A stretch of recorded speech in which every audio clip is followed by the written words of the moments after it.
pues muy buenos días, amable asistencia, personas que nos siguen en línea. Llegamos a la mesa 3 de nuestro coloquio de estudiantes de la Maestría en Estudios Latinoamericanos. Contamos con 4 proyectos que me parecen muy interesantes, singulares cada uno, y vamos a ver cómo dialogan entre ellos. Si les parece, vamos a comenzar por nuestro compañero Julio. Él es licenciado en Estudios Latinoamericanos por la UNAM. Disculpa, Julio, es Julio Rojas Castillo, disculpa. Es licenciado en Estudios Latinoamericanos por la UNAM, estudiante de la Maestría en Estudios Latinoamericanos en el campo de Literatura y Crítica Literaria en América Latina.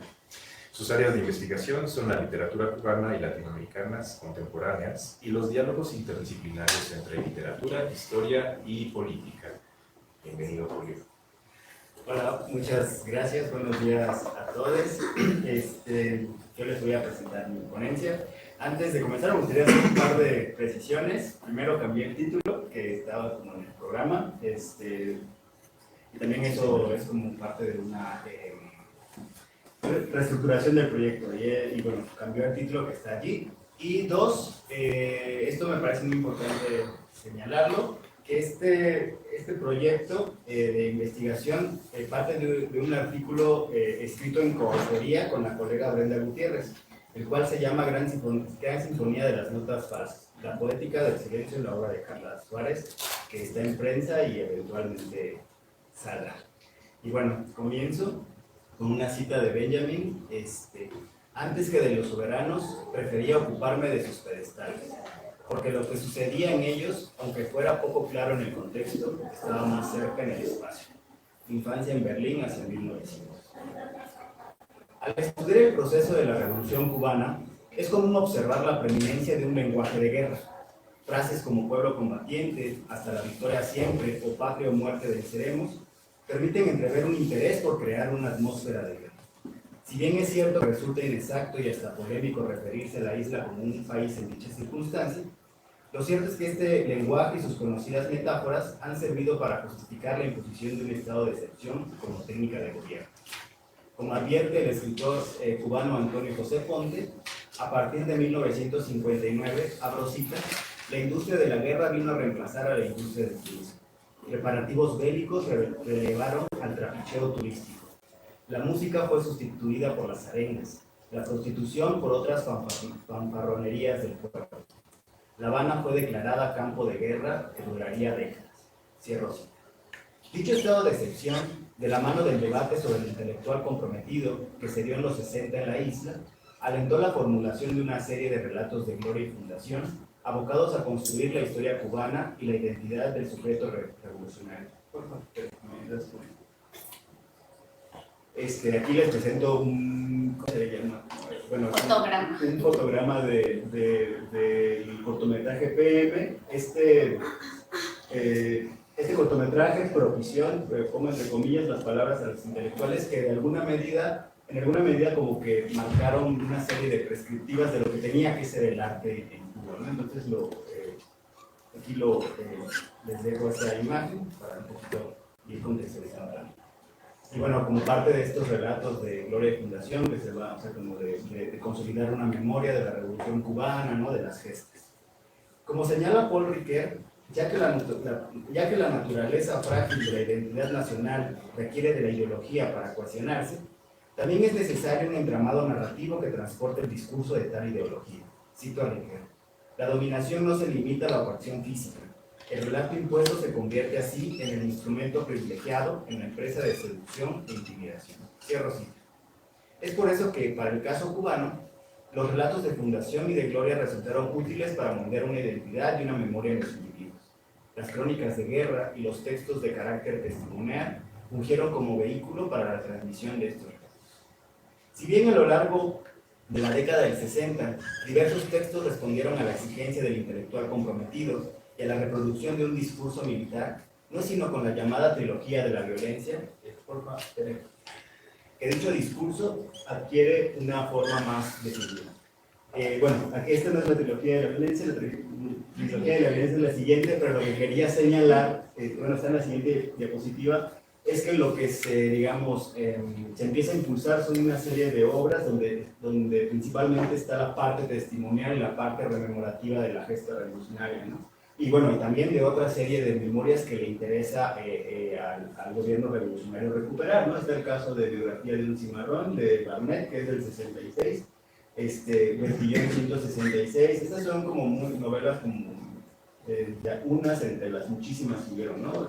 Bertillón 166 habla de la lucha también armada contra Batista, y Cuba ZBA es una crónica sobre las zonas de desarrollo agrario, ¿no? Como también esto de, ok, vamos a recuperar la memoria de la lucha guerrillera, pero también eso que estamos construyendo en el presente, ¿no? Entonces, bueno, eso es un poco lo que quería señalarles. Y estas son las tres novelas, los tres autores que se les conoce como de la violencia, ¿no? Los tres hablan de la lucha guerrillera, también de la lucha en el Escambray y de otra serie de procesos, Playa Girón. Me gustaría anotar, y por eso traje estas ediciones, bueno, no las traje, pero las presento, ¿no? Que ganaban concursos, ¿no? En el 66 el de cuento, en el 68 también, en el 70, ¿no? O sea, como que eran parte de esos, digamos, de esos textos premiados, ¿no? Conformada por los textos que les acabo de presentar. Además, estas crónicas de guerra, además de representar literariamente las experiencias en combate de sus autores, cristalizaron una serie de lógicas, abro cita, de una comunidad masculina donde los valores tradicionales de la hombría prevalecen por momentos sobre la identificación ideológica. Cierro cita. Al adquirir un carácter normativo, tanto en el discurso literario como en el lenguaje de la nación, masculino, militar y heroico, este corpus textual desplazó otras maneras de hacer literatura que, aunque coincidían con el modelo del intelectual comprometido, sí se apartaban de la narrativa de la violencia. Aquí les traigo un par de ejemplos. Tute de Reyes también tuvo un premio, pero el asunto con este tipo de textos es que, aunque eran premiados, no eran atendidos por la crítica, ¿no? Muchas veces se les recupera o se les reedita como muchísimos años después, décadas después, a diferencia de los anteriores, ¿no? Y bueno, también el caso de María Elena Llana, esta es la edición del fondo, pero esta novela, perdón, este volumen de cuentos, lo que señala el autor es que los escribió en los 60, 70, pero por este interés por la memoria de la revolución, ella tuvo que guardar en su cajón como estos cuentos y se publican a partir del 80, ¿no? Y bueno, géneros como la ciencia ficción o el fantástico, así como la literatura escrita por mujeres, a partir de la década siguiente se dejan es decir, de los 70, se dejan de publicar o carecen de interés para la crítica literaria. Durante los 80, las y los jóvenes escritores comenzaron a cuestionar esta retórica de guerra. Aquí quiero presentarles una imagen sobre el proceso, que da cuenta del proceso de rectificación de errores, ¿no? Se supone que estaban construyendo el socialismo, pero en el 87, en el Granma, que es el periódico oficial, lo que dicen es, ahora sí vamos a construir el socialismo, ¿no? Entonces hay como ese ejercicio de repensar aquellos errores, sobre todo los que se produjeron en la década del 70, en el periodo soviético que se le llama, o el quinquenio gris. La siguiente. El desgaste del discurso revolucionario junto al accidentado modelo económico produjeron un clima de malestar que se reflejó en el quehacer literario e intelectual. Como observa Begoña Huertas, a partir de esta década surge una narrativa eminentemente cotidiana, en que los grandes acontecimientos ceden ante el registro del día a día, pues se abandona la retórica épica y los barroquismos verbales. Se narra en voz baja, pues interesa escuchar las voces que esconde el bramido de las marchas militares. Les traigo el clásico ejemplo de Lobo, el bosque y el hombre nuevo. El libro se publicó, el cuento se publicó en el 90, pero el autor lo escribe en el 80 precisamente como en este ánimo, en este interés que hay como repensar lo que es la revolución, ¿no? Y pues también les traigo un fotograma de la película que se llamó Fresa y Chocolate, de la cual hicieron, que tiene, su guión está basado en este cuento. Una de las escritoras cuya literatura se inscribe en estas coordenadas, pues reacciona al discurso de guerra y en general a ese deber ser revolucionario que se instauró en la isla a partir de los 60, es Carla Suárez, La Habana, 1969. aquí está su foto. Suárez es autora de los volúmenes de relatos de Espuma, Carroza para actores, Grietas en las paredes, Silencios, Habana Año Cero, entre otros. En 1999 obtuvo en España el premio Lengua de Trapo por Silencios, su primera novela, y dicho premio, en conjunto con la calidad y solidez de su obra, le valió ser incluida en 2007 en la lista Bogotá 39, la cual reunió a 39 escritores más representativos de América Latina menores de 40 años. Suárez comparte generación con Nina Lucía Portela, Karina Pérez Conina, Ronaldo Menéndez y Daniel Díaz Mantilla, entre otros, conocidos como novísimos cuentistas cubanos, de acuerdo con la valoración y selección de Salvador Redonet en la célebre antología Los últimos serán los primeros. Sin embargo, a diferencia de algunos de ellos, cuya presencia mediática y atención crítica dentro y fuera de la isla ha sido notable y sostenida, Suárez mantiene una posición de algún modo periférica en el campo cultural cubano, o más precisamente se sitúa en el subcampo de producción restringida de acuerdo con las categorías de Pierre Bourdieu. Es decir, su obra no obedece por completo a las demandas económicas, políticas e incluso culturales predominantes tanto en la isla como fuera de ella, sino a un interés personal, a una narrativa que construye su propio mundo. Así, por ejemplo, cuando en sus cuentos o novelas aparece el contexto histórico-político cubano, sucede solo como telón de fondo. En su obra, el registro de lo cotidiano contrasta con el tono épico del periodo soviético. No tematiza las conciencias colectivas ni habla de las epopeyas de la lucha revolucionaria. En general, rechaza códigos manidos que sustentaron la literatura de corte revolucionario. Por el contrario, lo que observamos en sus cuentos y novelas es la presencia de relatos alternativos a la historia oficial. Bueno, me voy a apurar un poco. Estas son algunas de sus novelas. Sí. A partir de esta construcción de los relatos alternativos, en los cuales se revela su inclinación por temas, coyunturas, espacios y personajes con poca o nula representación en la literatura cubana, Suárez busca poner en tensión, como sugiere Ricardo Piglia, el relato que construye el Estado.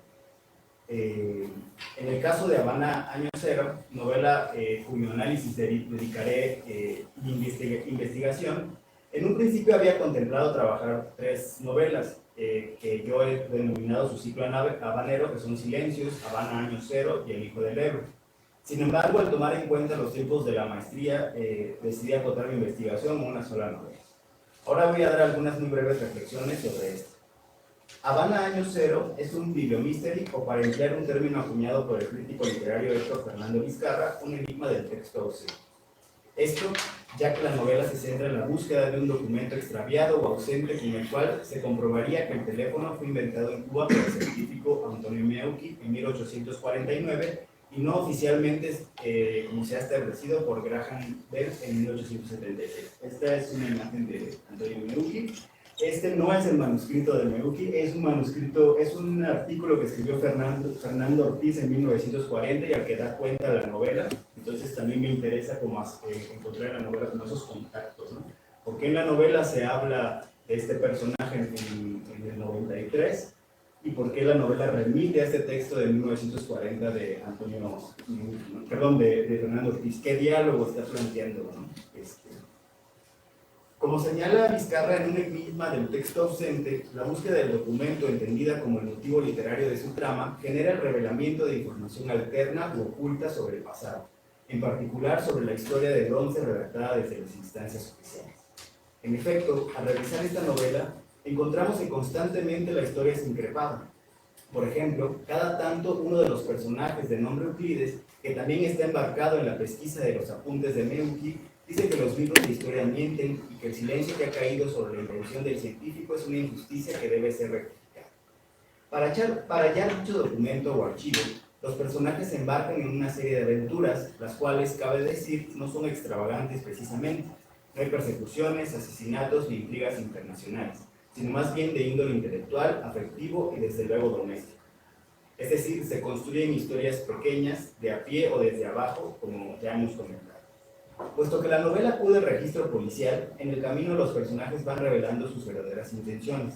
Además de hacerle justicia a Meucci y restituir una verdad silenciada, los personajes de la novela pretenden obtener algún tipo de reconocimiento, el del mejor escritor en el caso de Leonardo, el de los mejores científicos en el de Euclides y Julia, la mejor periodista, como en el caso de Bárbara, y hasta el del mejor amante, como ocurre con ella.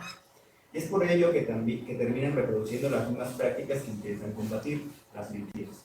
En ese sentido, la novela también discute las repercusiones que trae consigo la recuperación de una memoria, debido a que no siempre o nunca son gratuitas, y pese a que se justifican a propósito de un bien colectivo, las más de las veces tales recuperaciones están motivadas entendiblemente o no por intereses personales. Con todo, Habana Año Cero destaca la necesidad social e individual. Este es un aspecto que siempre está en tensión a lo largo de la novela, de poseer una memoria, o bien, si no se tiene, de construirla. Porque ese es otro asunto que me parece aborda este texto, la importancia de atender las historias no hegemónicas, no solo las que se relacionan con la política o la tradición literaria, como ocurrió en los 90 con El legado de Martí, Lezama Lima, Jorge Mañach o Virgilio Piñera, sino aquellas de algún modo periféricas, como lo puede ser la ciencia. Aún así, la novela sigue teniendo una dimensión política e ideológica que es la que a mí me interesa revisar. Por ejemplo, en la novela se nos dice que la noticia de que el origen del teléfono es cubano se publica en el Granma, órgano informativo oficial del régimen, en un año bastante significativo para la isla, 1989. Aunque solo 2 años después desaparece la URSS, ya entonces su legado era problemático para Cuba. Como señala Rafael Rojas, en 1989 dejaron de circular en la isla publicaciones provenientes del campo soviético como novedades de Moscú y Sputnik, y se dio un impulso hacia la búsqueda de lo nacional, en el que podríamos, pienso yo, contar al teléfono. Y aquí quiero insertar un brevísimo análisis ya para terminar.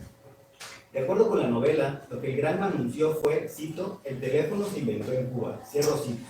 No dijo Meucci es el verdadero inventor del teléfono, o un italiano inventó el teléfono en la isla. El énfasis estaba en el origen cubano de la invención, es decir, en el contexto y las condiciones materiales que lo permitieron, no en el individuo. Si el nombre del científico aparecía en el cuerpo del artículo, eso era solo circunstancial.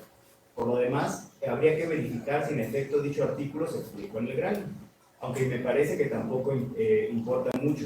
Lo que en verdad vale es la manera en que Carla Suárez acude a referentes comprobables de la realidad, el periódico, el científico, el año 1989 y la reconstrucción oficial de lo nacional para echar a andar la ficción. Muchas gracias.